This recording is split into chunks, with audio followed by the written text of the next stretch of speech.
and I have decided to do my speech on transgender identities. First, it's important to realize how many transgender people there are alone in the United States. According to the Williams Institute, there's 1.4 million transgender people in the United States as of 2016, which is 3 times the state of Wyoming. Transgender people are all around us, and we all need to be aware of what they go through every day. And I think by becoming aware, it will give everybody a better understanding of what they go through and a better understanding of what we can do to help them in their hardships. Transgender people face a lot of hardships. They face discrimination from their government. They are victims of violent attacks. They face mental health issues, which we all do, but the rates are very high among trans people. I think first we need to understand what it actually means to be transgender. When you Google transgender, that definition is very textbook and it doesn't fully encompass what it means to be a transgender person. Transgender people usually start having cross-gender feelings at the start of an early age, and while some do become transgender later on in life, it's quite often that they feel it at a younger age. A lot of people don't understand that you don't have to be a fully transformed person physically to be transgender, because transgender usually starts, mentally. They feel it inside, not physically. So even though you see someone and they look like a man to you, that doesn't mean that they feel as if they are a man. Pronouns can be a little confusing with trans people because a lot of people don't understand it and they don't know whether to refer to them as he or she, but it's usually safe to assume to call them what they look like, and they're usually pretty understanding about it because they know that it's difficult for some people to grasp and understand. Transgender rights has been a topic of discussion recently in the United States. They face discrimination with their rights from the government a lot. It's also important to understand that in many countries, being transgender is illegal. They'll be punished. It's even punishable by death to be transgender. And so in the United States, we are lucky that we don't have that, but it doesn't mean they're not discriminated against. Recently, President Trump tried to ban transgender people from the military from choosing to serve their country, just because of,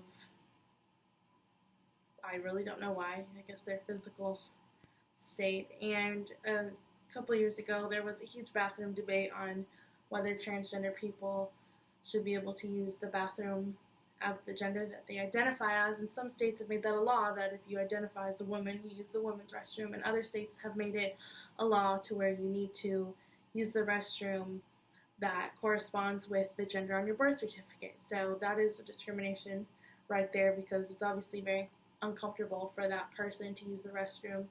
It's just like if I went into the men's restroom, I don't identify as a man, so it's just uncomfortable and not right.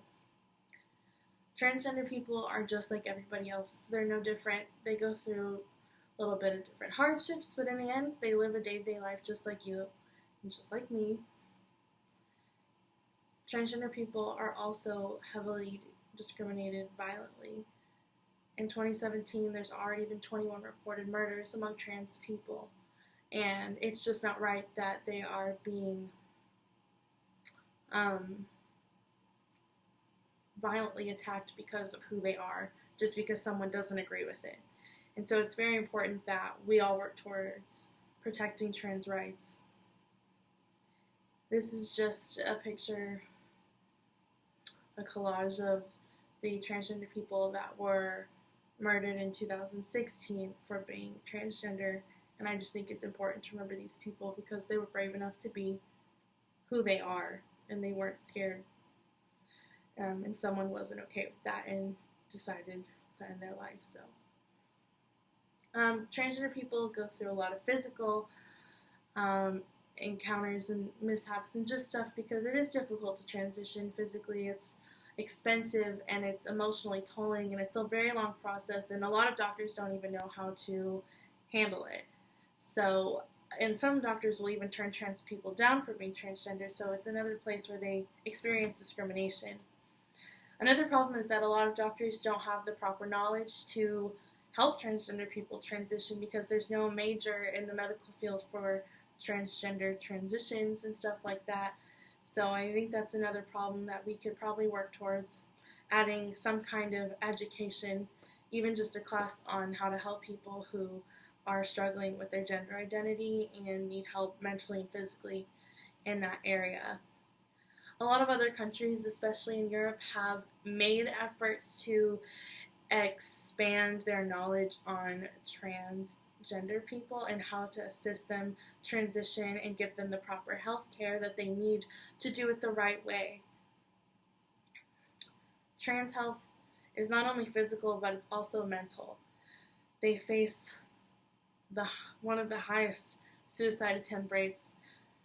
It is 46% for trans men and 42% for trans women, which is considerably higher than for people who don't identify as trans, which is around 4%.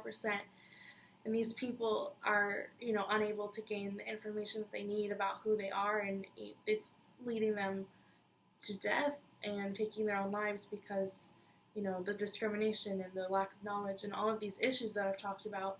So that's why it's important that we gain the information we need so we can help get these rates down and help these people live the life that they feel they're meant to live.